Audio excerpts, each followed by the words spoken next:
ఉపాధి హామీ కూలికి పోయి రూపాయి కూడబెట్టి పిల్లలకు కోచింగ్ సెంటర్లలో ఫీజులు కట్టనికే మెడ మీద ఉన్న తాళి అమ్మిన తల్లిదండ్రులు నాకు చాలా మంది తెలుసు.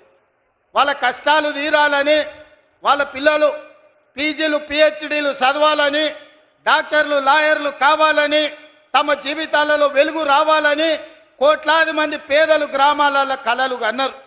అందుకే ఆ పిల్లల కోసం సర్కారు కొలువుల కోసం ఎదురు చూడకుండా ఎంబడెంబడే నోటిఫికేషన్లు ఇచ్చి ఈరోజు ఉద్యోగాలు ఇస్తున్నాం. మధ్యలో కొంత ఆలస్యమైంది. ఎందుకంటే మా దామన్న సుప్రీంకోర్టు నుంచి ఆర్డర్ తెచ్చిండు.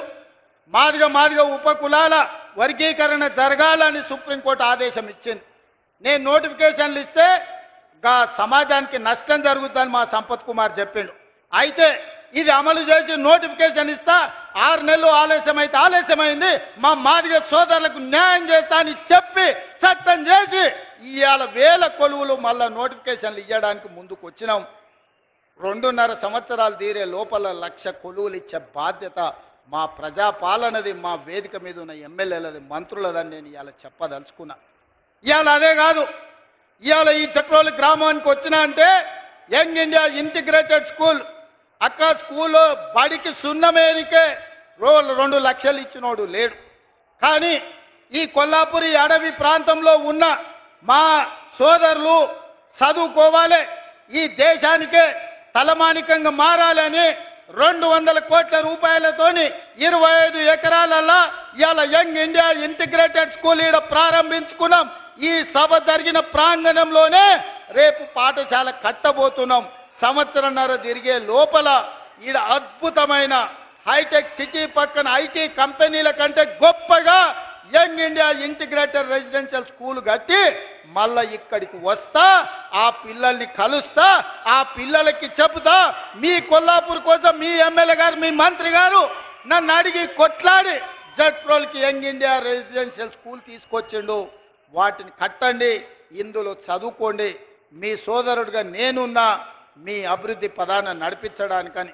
ఇదే కాదు, ఈ 18 నెలల్లో ఇతర దేశాలు పర్యటనలు చేసి ఇతర రాష్ట్రాలు ఇతర దేశాల నుంచి 3 లక్షల కోట్ల రూపాయల పెట్టుబడులు తెచ్చి 1,00,000 పైగా ప్రైవేటు ఉద్యోగాలు ఈరోజు మన రాష్ట్రంలో ఇచ్చినాం. యంగ్ ఇండియా స్కిల్ యూనివర్సిటీ కావచ్చు, యంగ్ ఇండియా స్పోర్ట్స్ యూనివర్సిటీ కావచ్చు, young India integrated residential schools కావచ్చు. ఈరోజు రెసిడెన్షియల్ స్కూళ్లలో కాస్మెటిక్ ఛార్జెస్ 200% పెంచినాం. ఈరోజు భోజనాలకు 40% పెంచినాం. పేదోళ్ళ పిల్లలకు మంచి భోజనం పెట్టాలి, మంచి చదువు చెప్పించాలనేదే మా తాపత్రయం. అందుకోసం నీకు దుఃఖం వచ్చిందా చంద్రశేఖరరావు అని నేను అడుగుతున్నా. పేదోళ్ళ పిల్లలు చదువుకోబట్టి, పేదోళ్ళ పిల్లలకు ఉద్యోగాలు రాబట్టే, ఆడబిడ్డలు బయటికి రాబట్టే, మా అక్కల చేతుల నగదు ఉండబట్టే, మా అక్కలు బస్సులకు యజమానులైంది, మా అక్కలు విద్యుత్ సంస్థలకు యజమానులైంది, మా అక్కలు పెట్రోల్ బంకులకు యజమానులైంది. ఇవాళ అందరూ బాగుపడుతుంటే ఇంక మమ్మల్ని అడిగేటోడు ఎవడని ఆయన దుఃఖపడుతున్నాడు. అందుకే నీ దుఃఖం 10 ఏళ్ల వరకు అట్లనే ఉంటుంది. అది పెరిగి పెద్దదై భూతమై నిన్ను కబలిస్తే తప్ప నీకు విముక్తి లేదు. నువ్వు శాపగ్రస్తుడివి చంద్రశేఖరరావు. నీ కళ్ళ ముందల్నే తెలంగాణ అభివృద్ధి చెందుతుంది. అభివృద్ధి చేసే బాధ్యత మేం తీసుకుంటాం. ఇవాళ ఈ వేదిక మీద నుంచి చెప్తున్నా, 94 నుంచి 10 ఏళ్ళు తెలుగుదేశం అధికారంలో ఉన్నది.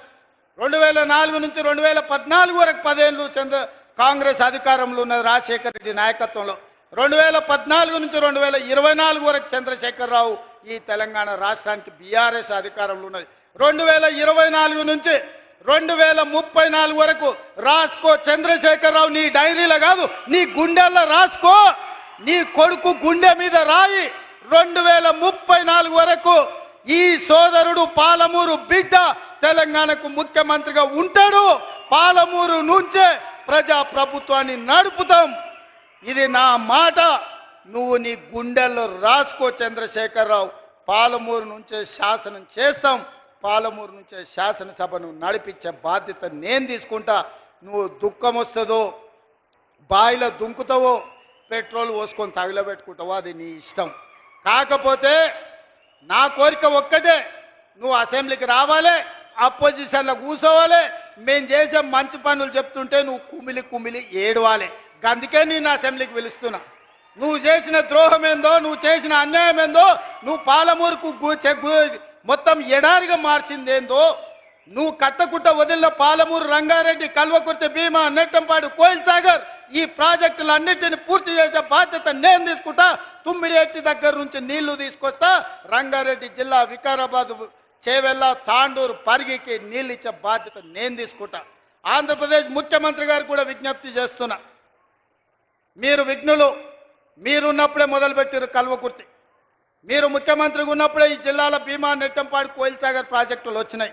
మీరు ప్రధాన ప్రతిపక్ష నాయకుడిగా ఉన్నప్పుడే పాలమూరు రంగారెడ్డి ఎత్తిపోతల పనులు ప్రారంభమైనాయి. మరి మీరు ముఖ్యమంత్రిగా 10 ఏళ్ళు, ప్రతిపక్ష నాయకుడిగా 10 ఏళ్ళు ఉన్నప్పుడు మొదలుపెట్టిన ప్రాజెక్టులను మీరు అడ్డుకోవడం ఏ మేరకు న్యాయం? చంద్రశేఖరరావు గారు కట్టకపోతే చంద్రబాబు నాయుడు గారు అడ్డుకుంటే న్యాయమా? అందుకే చంద్రబాబు నాయుడు గారికి విజ్ఞప్తి చేస్తున్నా. మా పాలమూరు రంగారెడ్డి ఎత్తిపోతలకు అడ్డం పడొద్దు, మా డిండి ప్రాజెక్టును అడ్డుకోవద్దు, మా కల్వకుర్తి, మా భీమా, మా నెట్టంపాడు, మా కోయిల్ సాగర్ మీరు అడ్డుకోవద్దు. ఒకనాడు పాలమూరు జిల్లాను మీరు దత్తత తీసుకున్నా అని చెప్పారు. మీరు బాధ్యతగా ఉండండి, మమ్మల్ని బ్రతకనియండి, మా ప్రాజెక్టులు పూర్తి చేసుకోనివ్వండి. ఆనాడు ఉమ్మడి రాష్ట్రంలో శ్రీశైలం వెనకాల నుండి 4 టీఎంసీల నీళ్లు తీసుకెళ్లేది ఉంటే ఇవాళ 9.5 టీఎంసీలు నీళ్లు తీసుకెళ్లడానికి మీరు ప్రాజెక్టులు పెట్టుకున్నారు. అందుకే చంద్రబాబు నాయుడు గారికి విజ్ఞప్తి చేస్తున్నా. రాయలసీమ లిఫ్ట్ ఇరిగేషన్ 3 టీఎంసీలు రోజుకు తరలించే ప్రాజెక్టును మీరు రద్దు చేసి మీ ఉదారత్వం ప్రదర్శించండి. మీరు 2 రాష్ట్రాలను సమానంగా తెలుగు వాళ్ళను అభివృద్ధి చేయాలన్న ఆలోచనతో ఉన్నది నిజమైతే రాయలసీమ లిఫ్ట్ ఇరిగేషన్ ప్రాజెక్టును రద్దు చేయండి. పాలమూరు రంగారెడ్డి ఎత్తిపోతల డిండి ప్రాజెక్టు, కల్వకుర్తి ప్రాజెక్టు, భీమా ప్రాజెక్టు, నెట్టంపాడు ప్రాజెక్టు, కోయిల్ సాగర్ ప్రాజెక్టులను పూర్తి చేయడానికి మీరు ఉదారంగా ముందుకొచ్చి మాకు సహకరించండి. మా పాలమూరు బిడ్డలు కృతజ్ఞత ఉన్నవాళ్ళు మీ మేలు మేము ఎప్పుడు మర్చిపోం. మీరు సహకరించకపోతే మేము చేసే విజ్ఞప్తులు చేస్తాం. మా విజ్ఞప్తులను మీరు వినకపోతే పోరాటం ఎట్లా చేయాలనో పాలమూరుకు తెలుసు. పాలమూరుకి పౌరుషం ఉంది, పోరాటం చేసి సాధించుకునే శక్తి ఉంది. దానికి నాయకత్వం వహించే బాధ్యత నేను తీసుకుంటా సోదరులారా. ఏది ఏమైనా అక్కడి సూర్యుడు ఇక్కడ మొలిచిన, చంద్రశేఖరరావు గారు ఏడ్చినా దుఃఖపడ్డా, ఒకవేళ ఆయన పిల్లలు పెట్రోల్ పోసుకొని ఆత్మహత్య చేసుకున్న పాలమూరుని అభివృద్ధి చేసే బాధ్యత నాది, ప్రాజెక్టులు పూర్తి చేసే బాధ్యత నాది. ఈ దేశానికి పాలమూరు వలసల జిల్లా కాదు, పాలమూరు జిల్లా అంటే పరిపాలన అందిస్తుంది, దేశానికి ఆదర్శంగా ఉంటుంది అని చెప్పి ఈ గడ్డ మీద నుంచి పరిపాలన అందించే బాధ్యత మేము తీసుకుంటామని తెలియజేస్తూ మీ అందరికీ ఇంత ఓపికగా ఉండి నన్ను ఆశీర్వదించినందుకు ముఖ్యంగా మా అక్కలకు మనస్ఫూర్తిగా ధన్యవాదాలు తెలియజేస్తూ సెలవు తీసుకుంటున్న మిత్రులారా. ధన్యవాదాలు అక్క.